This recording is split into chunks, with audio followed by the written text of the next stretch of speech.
दावा किया जाता है कि मुस्लिम आक्रमणकारियों ने भारत में 1800 हिंदू, जैन और बौद्ध मंदिरों को तोड़कर उन पर मस्जिदों का निर्माण किया था।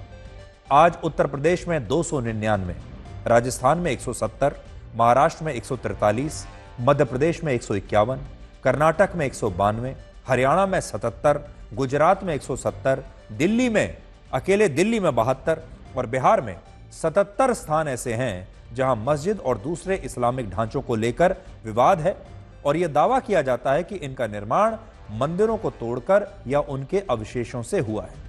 लेकिन क्या आप जानते हैं कि भारत का एक मंदिर ऐसा भी है जिसे मुगल शासक औरंगजेब कई वर्षों की कोशिशों के बाद भी कभी तोड़ नहीं पाया।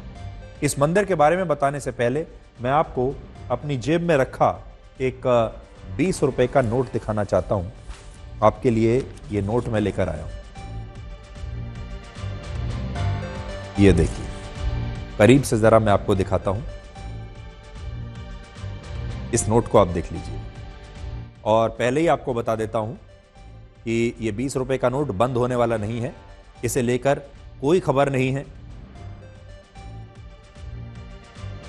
ये 20 रुपए के नोट को बंद करने की खबर नहीं है। ये नोट कभी ना कभी आपके हाथ में भी जरूर आया होगा, लेकिन क्या आपने कभी जानने की कोशिश की कि इस नोट के पीछे उसी मंदिर की तस्वीर अंकित है जिसे औरंगजेब पूरी ताकत लगाने के बाद भी तोड़ नहीं पाया था। और यह मंदिर महाराष्ट्र की एलोरा गुफाओं में स्थित है। और इस नोट के पीछे जब आप देखेंगे ध्यान से तो एलोरा गुफाओं की तस्वीर इस नोट के पीछे है। जरा करीब से जाकर मैं आपको दिखाता हूं और फिर एलोरा की तस्वीरें हम आपको दिखाएंगे। देखिए, ये जो आप देख रहे हैं, ये आप देखिए, इस नोट पर जो तस्वीर आपको दिख रही है ये एलोरा गुफाओं की तस्वीर है। इस पर लिखा भी है। तो हमारे 20 रुपए के नोट पर एलोरा की गुफाएं, उनकी तस्वीर है और इन्हीं एलोरा की गुफाओं में एक मंदिर है। यह दुनिया का पहला ऐसा मंदिर है जिसका निर्माण चट्टानों को काटकर उनकी आकृतियों से हुआ है। इसे कैलाश घुरी या कैलाशनाथ मंदिर भी कहते हैं, जो एलोरा की 16वीं गुफा में मौजूद है। भारत सरकार खुद अपनी वेबसाइट पर यह लिखती है कि औरंगजेब ने इस मंदिर को तोड़ने की बहुत कोशिशें की, कई बार कोशिश की, लेकिन वो कभी सफल नहीं हुआ। और इसका कारण यह था कि यह मंदिर एक पूरे विशाल पर्वत को काटकर बनाया गया था, विशाल पहाड़ को काटकर बनाया गया था। वर्ष 2020 में एक रिसर्च पेपर प्रकाशित हुआ जिसका नाम है narratives of a place named Ellora, myths, culture and politics. इसमें लिखा है कि 17वीं शताब्दी में जब औरंगजेब एलोरा की गुफाओं को देखने आया तो वह इस मंदिर की शैली और बनावट देखकर हैरान हो गया और उसने तय किया कि वो इस मंदिर को अब तोड़कर रहेगा और इसे तोड़कर यहां पर वो एक शानदार मस्जिद बनाएगा। सबसे पहले उसने इस मंदिर के गर्भगृह में आग लगाई, इस मंदिर को जलाकर नष्ट करने की कोशिश की, लेकिन इससे मंदिर को कोई खास नुकसान नहीं हुआ।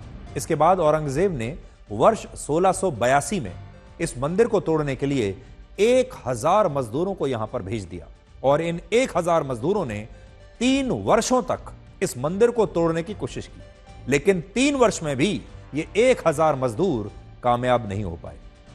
औरंगजेब के 1000 मजदूर 3 वर्षों में इस मंदिर के सिर्फ 5% हिस्से को ही नष्ट कर पाए और औरंगजेब ने आखिरकार इस मंदिर के सामने अपनी हार मान ली और इसे इसके हाल पर छोड़ दिया।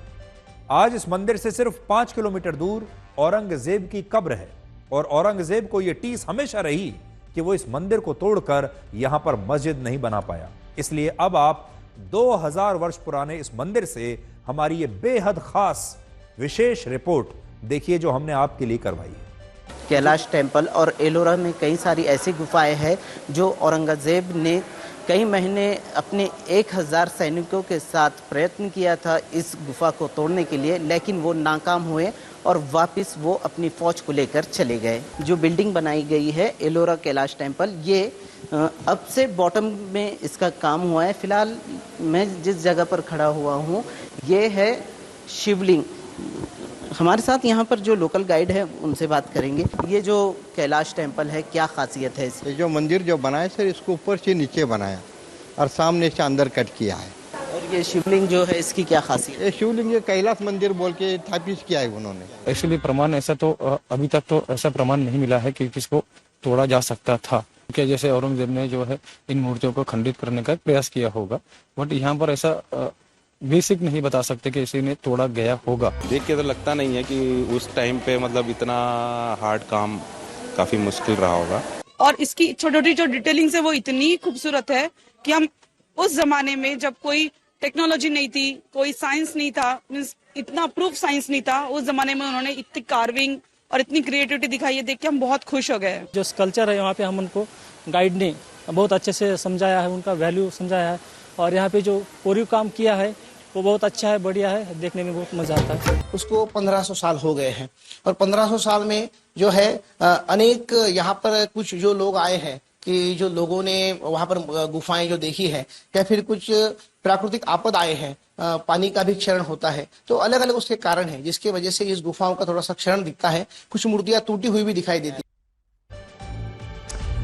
हमारे देश में लोगों को कभी भी औरंगजेब का असली इतिहास बताया नहीं गया और स्कूलों में बच्चों ने यही पढ़ा कि अकबर ग्रेट था, अकबर द ग्रेट कहकर उसके बारे में लिखा गया, अकबर को ग्रेट बताया गया और औरंगजेब को कहा गया कि वो एक महान योद्धा था।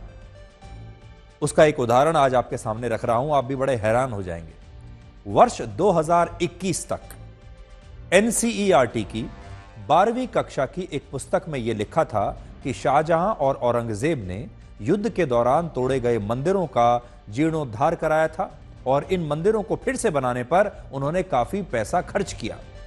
उस समय जब एक व्यक्ति ने इसके बारे में आरटीआई लगाई, आरटीआई के जरिए उसने पूछा एनसीईआरटी से कि इस जानकारी का स्रोत क्या है, आप किस आधार पर यह कह सकते हैं कि उस जमाने के जो मुस्लिम आक्रमणकारी थे औरंगजेब जैसे, आपको ये जानकारी कहां से मिली कि उन्होंने मंदिरों का पुनर्निर्माण करवाया और मंदिरों के रखरखाव के लिए उन्होंने बहुत पैसा दिया? जब ये आरटीआई आई तो एनसीईआरटी ने कहा कि हमारे पास इसका कोई जवाब नहीं है। एनसीईआरटी ने यह कहा था कि उसके पास इस बात को साबित करने के लिए कोई साक्ष्य और सबूत नहीं है। लेकिन सोचिए, बिना साक्ष्य और सबूतों के ये बात स्कूलों में पढ़ाई जाने वाली एनसीईआरटी की किताबों में इस देश के बच्चों को पढ़ाई जा रही थी। आज मैं इस पुस्तक का एक नया भाग लेकर आया हूं और इसके पुराने अंश दोनों अपने साथ लाया हूं। पहले लेकिन मैं आपको यह बताना चाहता हूं कि आरटीआई जो डाली गई थी, आरटीआई में क्या लिखा है देखिए। आरटीआई ने लिखा, जिस व्यक्ति ने यह आरटीआई डाली एनसीईआरटी के लिए, उसने लिखा, please provide the source from which the NCERT concluded that even when temples were destroyed during war, grants were later issued for their repair, as we know from the reigns of Shahjahan and Aurangzeb. Hindi में उसने पूछा कि शाहजहां और औरंगजेब ने मंदिरों को जो युद्ध में नष्ट हो गए थे उनका पुनर्निर्माण कराने के लिए बहुत पैसा दिया। ये बात एनसीईआरटी को कहां से पता चली और एनसीईआरटी के पास इस जानकारी का स्रोत क्या है? तो और उसने ये भी लिखा इसके अलावा, please provide the number of temples that were repaired by Aurangzeb and Shahjahan.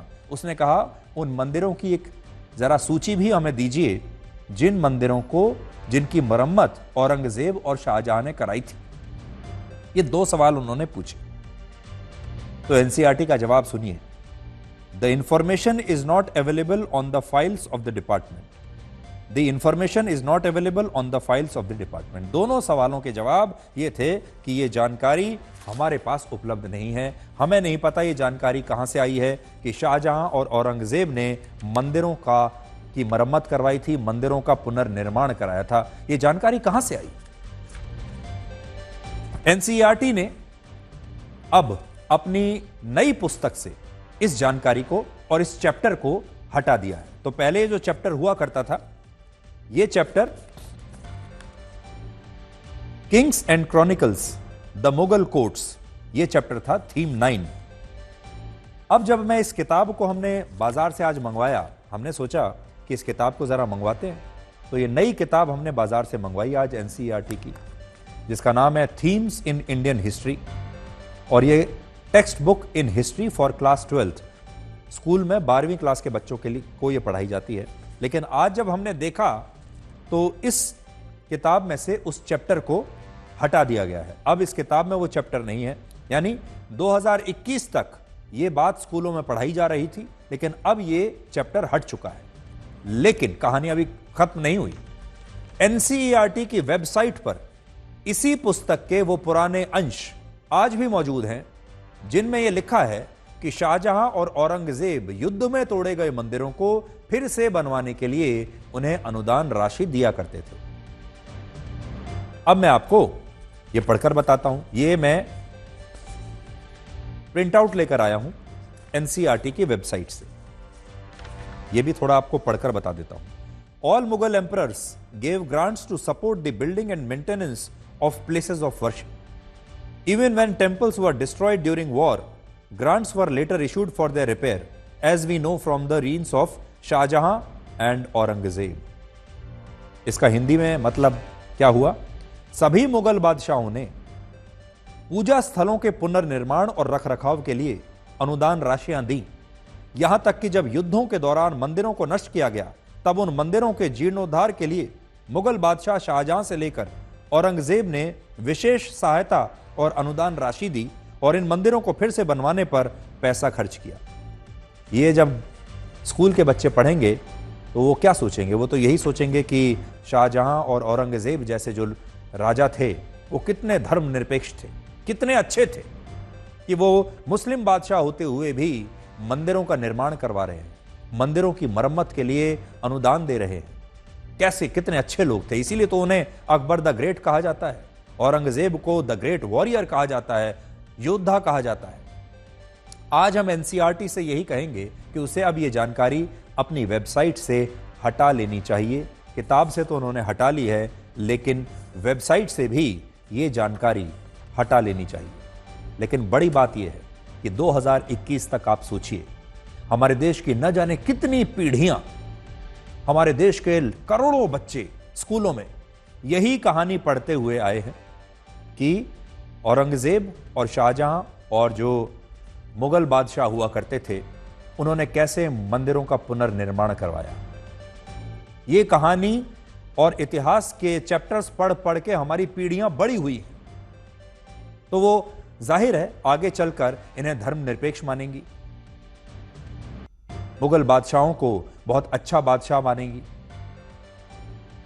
और सोचिए, जब परीक्षा में अगर यह सवाल पूछा जाएगा, कहीं भी किसी भी नौकरी की परीक्षा में, किसी भी स्कूल कॉलेज के एडमिशन की परीक्षा में अगर यह सवाल पूछा जाए कि क्या मुगल बादशाह मंदिरों का पुनर्निर्माण कराते थे, क्या उनके लिए अनुदान देते थे, तो इसका जवाब अगर आपने कहा कि हां देते थे तो आपको सही माना जाएगा, और अगर आपने लिख दिया कि नहीं देते थे तो इस किताब के मुताबिक आपका जवाब गलत है।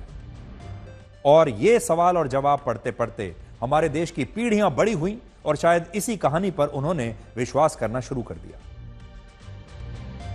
इसी विवाद के बीच पश्चिम बंगाल में टीएमसी के विधायक हुमायूं कबीर ने यह ऐलान किया है कि वो पश्चिम बंगाल के 34% मुसलमानों के सम्मान में अब वहां एक नई बाबरी मस्जिद बनवाएंगे और यह मस्जिद अगले साल 6 दिसंबर 2025 तक बनकर तैयार भी हो जाएगी। 6 दिसंबर वही तारीख है जब वर्ष 1992 में अयोध्या में बाबरी मस्जिद का विध्वंस किया गया था। और अब टीएमसी के एक नेता कह रहे हैं कि अब वो बाबरी मस्जिद का निर्माण पश्चिम बंगाल में करवाएंगे।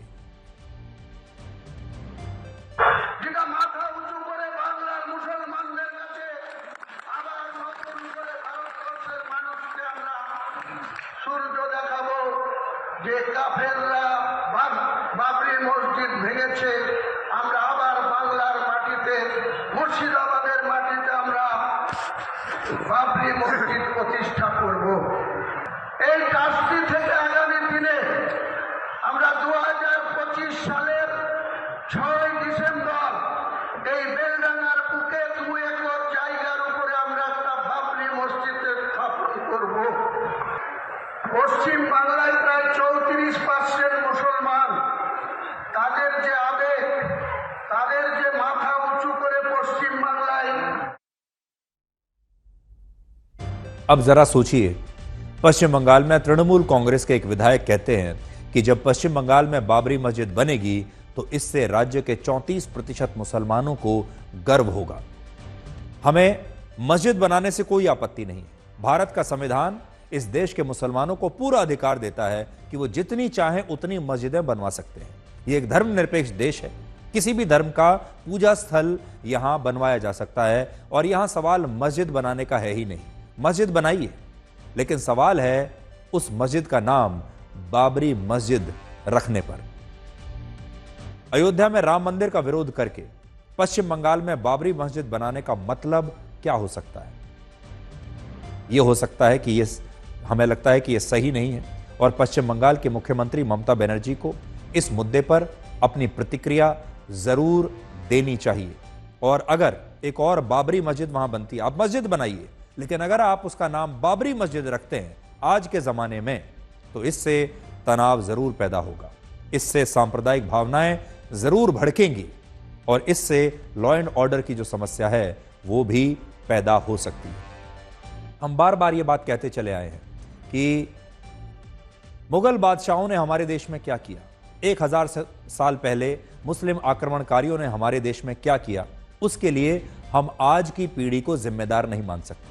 हमारी जो आज की पीढ़ी है इस्लाम को मानने वाले लोगों की, हमारे जो आज के बच्चे हैं जो इस्लाम को मानते हैं, जो मुसलमान हैं, क्या आप उन्हें उन गुनाहों की सजा देना चाहते हैं जो गुनाह औरंगजेब ने किए हैं, जो गुनाह मुस्लिम आक्रमणकारियों ने किए हैं? उनकी तो कोई गलती नहीं है। इसलिए लेकिन ये जो पीढ़ी है उसकी भी ये जिम्मेदारी बनती है कि जो काम 1000 साल पहले किए गए हैं वो उनकी जिम्मेदारी अपने ऊपर ना लें, अपने ऊपर ना ओढ़ लें, तभी इस देश में शांति बनकर रहेगी। गर्मियों की छुट्टी होने वाली थी, मेरे पापा आने वाले थे, तो हम लोग सभी खुश थे। तो मैं एक बेड पे चढ़ के डांस कर रहा था, लेकिन वो पहले ही आ गए। प्लीज तो मैं उस समय तो कंटिन्यू नहीं कर सकता था, तो फ्रीज फ्रेम टाइप का हो गया। कसम पैदा कर